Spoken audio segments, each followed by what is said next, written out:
Maintenant, bon, troisième question que je vais demander, parce que les musulmans, on dit, il y a un coin, on appelle la Mecque. La Mecque, bon, on dit, quand tu veux aller voir là-bas, dès que tu arrives, je ne sais pas c'est quel point, bon, quelle prière qui est là-bas, ou c'est à qui on croise là-bas.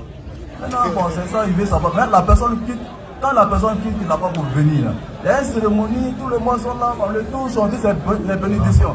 Donc, comment il veut savoir, c'est Dieu qui est là-bas ou c'est quoi? Il faut savoir.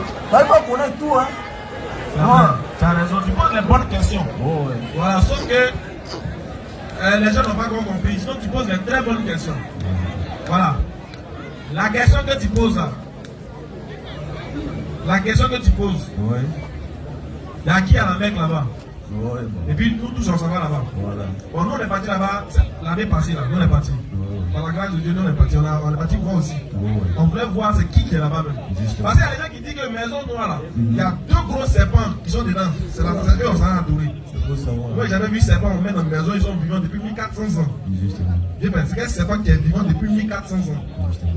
Serpent là aussi, hein. Donc ils ont dit qu'il y a un serpent là-bas. Après ils ont dit que non, c'est pas serpent, ils ont dit qu'il y a un dragon. Il y a un dragon, il a assis sur chaise là, connaissez ses bras. Quand on se procède à ce dragon là, on adore. Tu vois, Dieu a fait que nous là, on est partis. Notre bouche là, ça porte pas caleçon. Non, si on a vu, on dit. Dès qu'on est parti, non, il n'y a rien dedans. Maison là, c'est vide même. Tu vois, heureusement que Dieu nous a déjà avertis. Il dit on n'adore pas la maison. Hein. Celui qui adore maison, lui il est perdu. On ne peut rien faire pour quelqu'un qui adore maison. Rien. Sauf que quand on va là-bas, on appelle ça le pèlerinage. Le pèlerinage là, c'est une légende, c'est un regroupement d'actions prophétiques que nous musulmans, cela nous a été recommandé parmi les piliers de l'islam. Parmi les 5 piliers de l'islam là, il y a un pilier dedans qu'on appelle le pèlerinage. Faire le pèlerinage, ce n'est pas obligatoire. Dieu dit que c'est pour ceux qui ont les moyens. Tu vas là-bas, tu vas faire les rites que le prophète a fait. Les rites que Dieu a demandé de faire, tu vas faire pour encore maintenir un contact avec ton créateur de sorte qu'il puisse te pardonner, pour que tu puisses devenir une meilleure créature à ses yeux.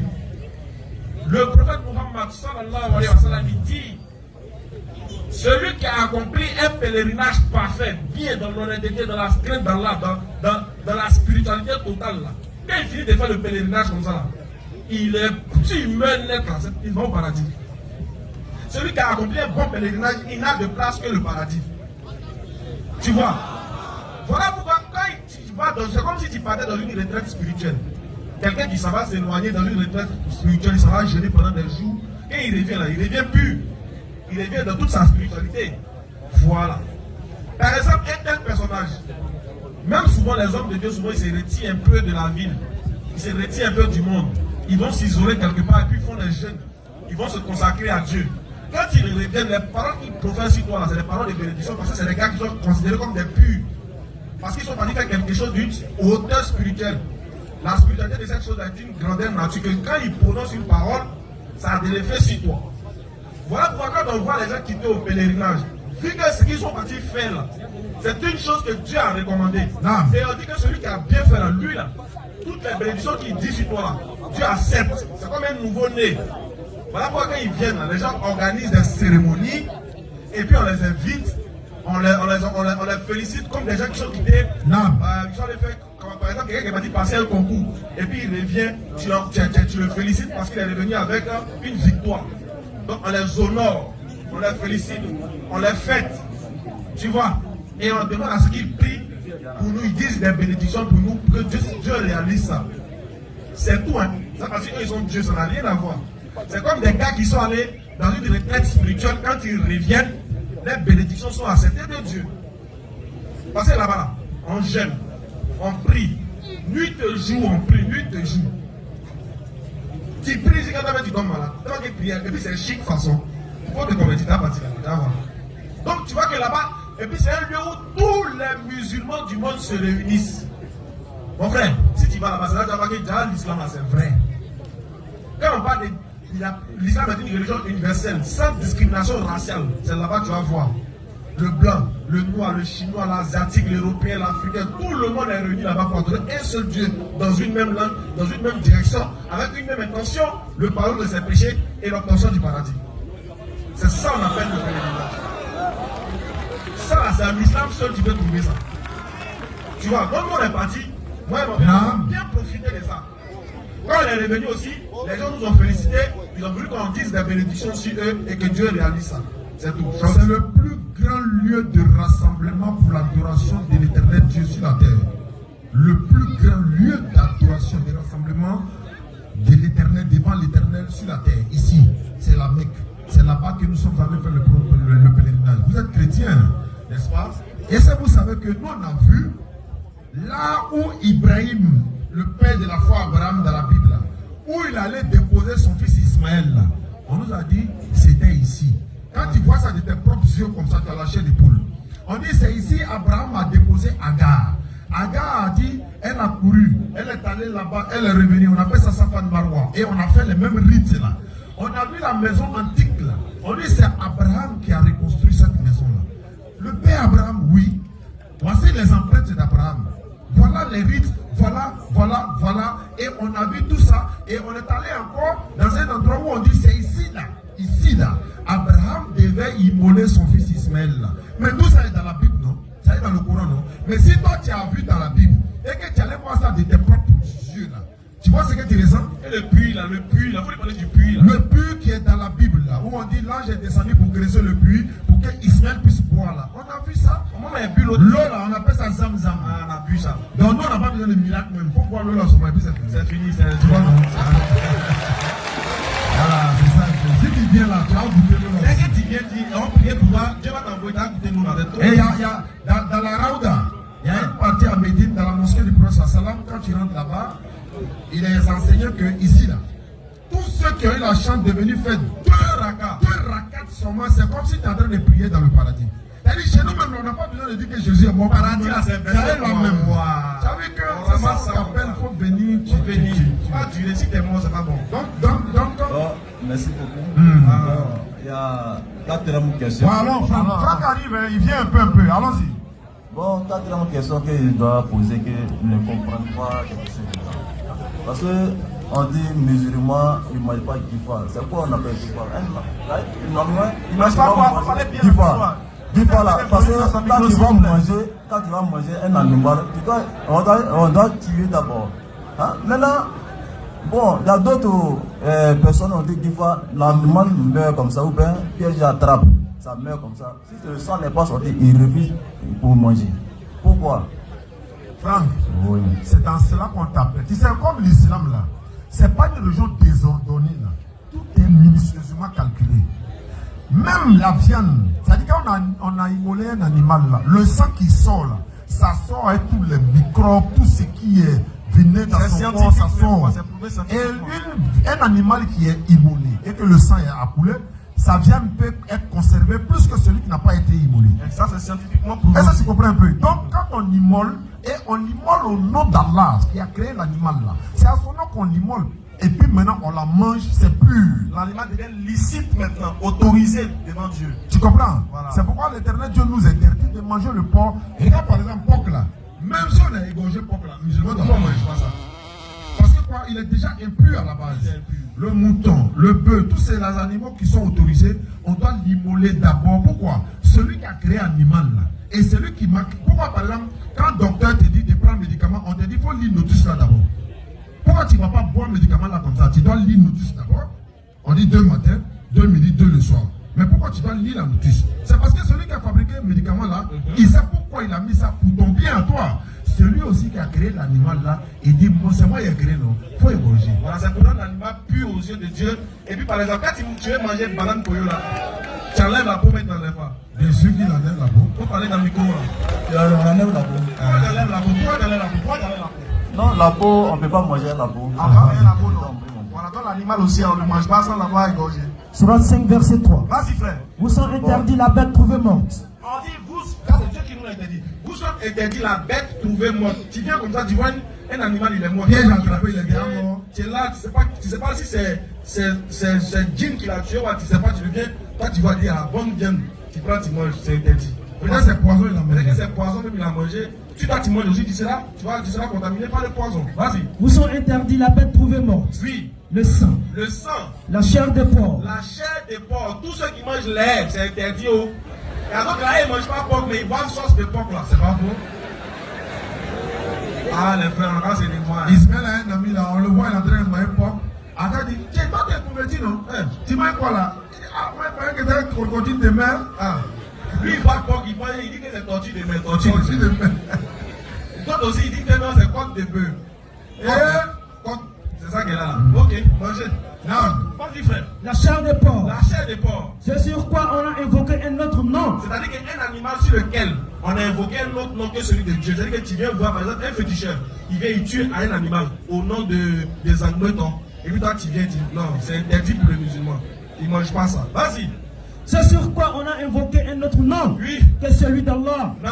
La bête étouffée. Voilà, un animal qui est mort étouffé. Tu ne sais pas qu'est-ce qu'il a tué, tu le vois, tu vois l'animal, il est gonflé comme ça, il est mort, il n'y a pas de sang, il n'y a pas de truc. C'est interdit de le manger. Vas-y. La bête assommée. Par exemple, il y a tu vois, il y a d'autres là, eux là, l'autre égorgé, par exemple, C'est qui mange ça là. qui met chat. C'est comment tu chat. Dieu vous voit. Les Grégoiremans, ils attendent quand Charles passe là. Ils le prennent, ils le mettent dans le sac, et puis ils l'assomment. Puis Charles meurt. C'est quoi ça? Ça, la musulmane ne mange pas ça. Vas-y, frère. La bête assommée. La bête qui a été assommée. Ou morte d'une chute. Ou, par exemple, un animal que tu bousillais, par exemple, et puis il a quitté, par exemple, l'étage là-bas, il est tombé, puis il est mort. Non, c'est fini, tu ne manges plus. Vas-y. La bête assommée. La bête assommée. Ou morte d'une chute. Ou morte d'une chute, vas-y. Ou morte d'un coup de corne. Ou par exemple, deux moutons, ils sont dans les verres par là. Et puis, un, il a têté l'autre tellement qu'il a âgé que lui, bon, voilà, bébé. C'est pas moyen l'autre là. Vas-y. Et celle qu'une bête féroce a dévorée. Par exemple, un lion dévore une gazelle. Pendant qu'il a fini de dévorer la gazelle, il a mangé un peu, il a laissé le reste. Toi, musulman, tu ne dois pas manger ça. Tu vois comment c'est chic, non? Voilà, c'est bien ordonné. Parce que tout ce que Dieu a interdit là, ça a des effets négatifs si on consomme. Tu vois, non? Donc Dieu veut que nous soyons sains. Dieu veut que nous soyons en bonne santé. Voilà qu'on nous donne des codes de conduite, qu'on puisse manger des choses qui vont nous faire du bien et non du mal. Ça ne doit pas t'empêcher de devenir musulman. Ça, c'est Nous, bien. on ne mange pas là. On n'est pas mort. Au contraire, on a bonne santé. Donc, on n'est pas mort. Donc, ça veut dire que quand il est... Parce que souvent, les gens ont peur des interdictions. Ouais, ça va m'empêcher de devenir musulman. C'est rien. On ne mange pas tout ça. On est en bonne santé, au contraire même. Quand on s'en jeûner encore pendant le mois de Ramadan pour mettre... Même il y a des maladies là. Le docteur va te dire qu'il faut aller jeûner. Donc c'est des trucs, l'éternel Dieu qui nous a créés, il nous connaît que nous-mêmes, il nous a prescrit. Ces recommandations, on doit les suivre. Il a dit à Adam, il ne faut pas manger pomme. Et ces pommes-là, on a besoin de gorger. Il dit, il ne faut pas manger. Donc Adam, il devait obéir. Lui, c'était l'action de Satan. Donc c'est comme ça l'islam. Comme ce n'est pas désordonné, on ne fait pas n'importe quoi en fait. Tout ce qu'on doit faire là, c'est Dieu qui nous l'a recommandé et puis on a obéi. De la manière tu obéis au docteur là. Lui, c'est-à-dire le docteur, lui, il prescrit le médicament, mais c'est Dieu qui guérit, non? Le Dieu qui guérit, là, il est plus que le docteur, donc on obéit au docteur, on obéit également à l'éternel Dieu. C'est pour notre propre bien. Il nous a donné d'autres animaux, non? Moutons, etc., etc. Ça même, c'est déjà bon. Alhamdulillah. Franck, donc qu'est-ce que tu attends? Comme il y a beaucoup de questions à poser aussi, est-ce que tu es prêt à te convertir à l'islam maintenant? Bon, je comprends maintenant, donc je peux me donner à... Takbir! Maintenant, il y a un petit truc. Voilà, il y a un petit truc encore. Dernière question que je dois demander. Maintenant, bon, un musulman, pourquoi il aime faire sacrifice chaque année ou bien chaque moment? Un musulman, c'est quoi? D'abord, c'est quel genre de sacrifice? Bon, il paye souvent pour là, il y a des œufs, il y a tout ça là. Bon. Et puis c'est au Carrefour. Bon. Ça, c'est pas un musulman qui fait ça. Ça, c'est les djoulas. C'est les djoulas qui font ça. Non, il n'y a même pas tous les djoulas même. Il n'y a même pas tous les djoulas. En tout cas, c'est certains djoulas, c'est eux qui font ça. Sinon, Ils n'ont rien compris de le l'islam. musulman là, bon, tu mets un cola, tu mets un œuf, et puis tu mets cola. Il met cola, il met œuf, et puis il met 5 francs, il met 10 francs. Le œuf, tu vois, il faut ramasser tout, il ne faut pas dire ça. Ça n'a rien de vrai. Parce que si tu mets cola au Carrefour, tu mets œuf au Carrefour, tu mets viande au Carrefour, et un gnomi, est-ce que génie mange un gnomi? Tu as mis ça pour qui? Alors que pendant que tu mets Nyomi au carrefour, il y a des gens qui meurent de faim. Ils ont besoin de moyens. Donc le jour tu vois ça, il faut manger. Il n'y a rien. Tu dis bisous, la vie, tu manges bien. Les musulmans ne font pas ça. Non, les sacrifices que Dieu a recommandés aux musulmans, par exemple, toi, moi, j'ai fait une prière à Dieu. Et puis Dieu a exaucé ma prière, mon enfant est devenu, par exemple, un vrai défenseur de l'islam. Alors que j'ai promis à Dieu que s'il fait ça là, je vais tuer, je vais immoler une bête en son nom pour le remercier pour ça. Ça c'est autorisé. Par exemple, tu es content, tu veux fêter, par exemple, ta conversion en islam. Ok, tu payes 2 poulets, tu égorges le nom d'Allah, tu invites tes voisins, tu dis venons manger, je suis content, Dieu m'a fait grâce, je vais bénéficier de ça. Ou bien, au lieu de prendre ça, tu prends l'argent, tu dis bon, il va le donner à l'imam, comme l'imam est besogneux, il va lui donner, il va augmenter les trucs de sa mosquée, il va rénover la mosquée. Ça c'est autorisé. Voilà les sacrifices qui sont autorisés pour les musulmans. Par exemple, tu veux que Dieu te pardonne d'un péché et tu veux être meilleur vis-à-vis d'Allah. Qu'est-ce que tu fais? Tu achètes des biscuits, tu partages aux enfants. Ça c'est autorisé. Ça n'a rien à voir. Tu payes Nyomi, tu te mets au carrefour, tu partages à tout le monde. Tant que ça profite aux hommes, c'est bon. Mais tu t'en jeté Mais tu t'en prends quelque chose pour jeter au carrefour. Ça, les gens meurent de faim. Ça profite à personne. Ce genre de sacrifice, ça c'est pas islamique. Si tu deviens musulman, en tout cas, l'imam qui est juste à côté de toi, son rôle c'est d'encadrer les convertis. Il va t'encadrer, te montrer comment on fait la prière. Toutes tes questions-réponses, te disent ça c'est bon, ça c'est pas bon, ça c'est bon. Il n'y a rien de caché à l'islam. Hein. Dès que tu vois, tu ne comprends pas, demande en même temps. Si tu vois le comportement d'un jeune en Soubri ici, il est en train de mal se comporter, par exemple, il est musulman, vous avez prié ensemble dans la même mosquée, et puis samedi, tu le vois dans Maki, il ne faut pas te décourager de l'islam. Non, on va demander, mais pourquoi lui, il a fait ça? On te dit non. Ce n'est pas l'islam qui le recommande, lui, là, c'est son comportement. Il ne faut pas le suivre, ce n'est pas comme ça. Donc, automatiquement, tu ne juges pas une communauté par rapport au comportement d'une personne. On est près de 2 milliards dans le monde. Si une personne a fait mauvais là, elle est de tout le monde. C'est lui là qui est comme ça. Donc, voilà un peu, Inch'Allah. Tu es prêt à te convertir à l'islam? Alhamdulillah. Donne-lui le micro. Il faut ouvrir le micro pour devenir musulman, c'est pas compliqué. Donne le micro. Voilà, pour devenir musulman, c'est pas compliqué. Tu lèves l'index comme ça. Tu attrapes le micro à la main gauche et puis tu fais comme ça. C'est bon? Tu répètes après moi. Faut dire Ashhadu. Faut dire Ashhadu. Ashhadu. Main droite. Ashhadu. Ashhadu. An. La ilaha. La ilaha. Illallahu. Illallahu. Wa ashhadu. Wa ashhadu. Anna. Muhammad. Muhammad. Il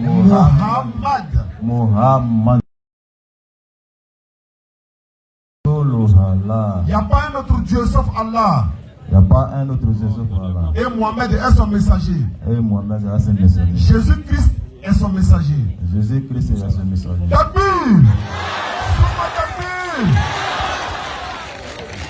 Alhamdulillah, l'imam va prendre ton nom, ton numéro. Et on a aussi un imam à Soubré ici. Lui aussi, il est chargé des convertis de Soubré. Il était même au bureau hier chez Saint-Poré. On lui a confié une sœur qui s'est convertie à l'islam. Donc, il a commencé à encadrer tout cela dans le groupe. Voilà, il les apprend l'islam. Il est à Soubré ici également. Imam Traoré ici également est là. On passe au suivant, Inch'Allah.